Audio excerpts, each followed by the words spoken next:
जय माता दी। ओम नमः शिवाय। आज हम कर रहे हैं गुरु पूर्णिमा 2025 में कब है। गुरु पूर्णिमा 2025 में 10 जुलाई गुरुवार को मनाई जाएगी। यह दिन आषाढ़ माह की पूर्णिमा को आता है और इसे गुरु के सम्मान में समर्पित विशेष पर्व माना जाता है। गुरु पूर्णिमा का पर्व भारत की महान गुरु शिष्य परंपरा का प्रतीक है। इस दिन के साथ कई विशेष कथाएं जुड़ी हुई हैं, जिनमें से कुछ प्रसिद्ध हैं। गुरु पूर्णिमा को व्यास पूर्णिमा भी कहा जाता है, क्योंकि इसी दिन महर्षि वेद व्यास जी का जन्म हुआ था। उन्होंने वेदों का विभाजन कर 4 वेद यजुर्वेद, ऋग्वेद, सामवेद और अर्थवेद की रचना की थी। साथ ही उन्होंने महाभारत और 18 पुराणों की रचना की थी। इसीलिए इस दिन उन्हें आदि गुरु के रूप में पूजा जाता है। शिष्य इस दिन अपने गुरु के प्रति श्रद्धा और सेवा का समर्पण प्रकट करते हैं।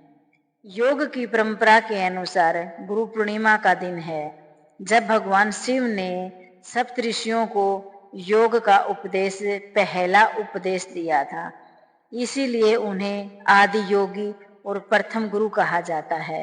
सप्तऋषियों ने फिर इस ज्ञान को पूरे संसार में फैलाया। यह दिन योग परंपरा में विशेष रूप से पूजनीय है। भगवान श्री राम ने गुरु महर्षि वशिष्ठ थे। उन्होंने श्री राम जी को राजधर्म, नीति और आत्मज्ञान का उपदेश दिया था। गुरु पूर्णिमा के दिन श्री राम ने अपने गुरु की पूजा कर आशीर्वाद प्राप्त किया था। भगवान श्री कृष्ण ने अपने बाल्यकाल में संदीपनी ऋषि से शिक्षा प्राप्त की थी।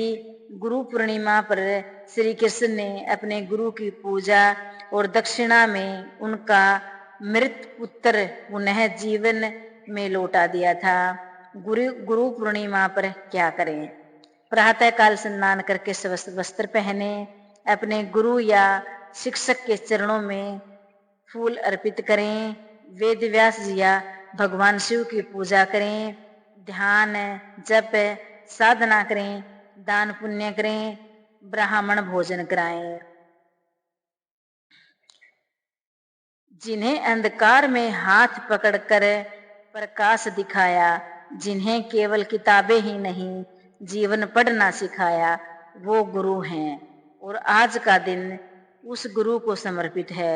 गुरु पूर्णिमा वह पावन तिथि, वह ज्ञान, भक्ति और मार्गदर्शक को वंदन किया जाता है। आइए सुनते हैं इस शुभ दिवस की वह कथा जो आत्मज्ञान को जागृत करे। आषाढ़ माह की पूर्णिमा थी। हिमालय की एक गुफा में एक दिव्य आत्मा ने जन्म लिया, वेद व्यास, जिन्होंने 4 वेदों को सरल बनाया, महाभारत जैसे ग्रंथ की रचना करी, श्रीमद् भागवत गीता के ज्ञान को प्रकट किया। वेद व्यास जी ब्रह्मा के मानस पुत्र, परशर ऋषि और सत्यवती के पुत्र थे। उन्होंने मनुष्य को ईश्वर और आत्मज्ञान को जोड़ने का कार्य किया। उन्हीं के ज्ञान से ही गुरु परंपरा की नींव रखी गई है। इसलिए आषाढ़ पूर्णिमा को व्यास पूर्णिमा कहा जाता है। इस दिन गुरु की पूजा होती है। कहते हैं जब संसार में कुछ भी न था, तब आदि योगी शिव ने योग की गहन तपस्या में लीन होकर आंखें खोली तो 7 ऋषियों को उपदेश दिया। वो पहला उपदेश, पहला ज्ञान वही गुरु का बीज था। आज वही परंपरा योग, ध्यान और वेदों के रूप में जीवित है। एक बार एक राजा ने अपने गुरु से पूछा, गुरुवर आप क्या देते हैं? मेरे पास सब कुछ है, धन, राजपाट, सेना, महल, आपको क्या चाहिए? गुरु मुस्कुराए और बोले, राजन, मैं तुम्हें वह देता हूँ जिसे तुम देख नहीं सकते, मैं तुम्हें वह दिखाता हूँ जो तुम समझ नहीं सकते, मैं तुम्हें तुम्हारा आप देता हूँ। राजा मौन हो गया। गुरु वही है जो बाहरी आंखें नहीं, भीतर की दृष्टि देता है। गुरु केवल शिक्षा नहीं, मार्गदर्शक होता है।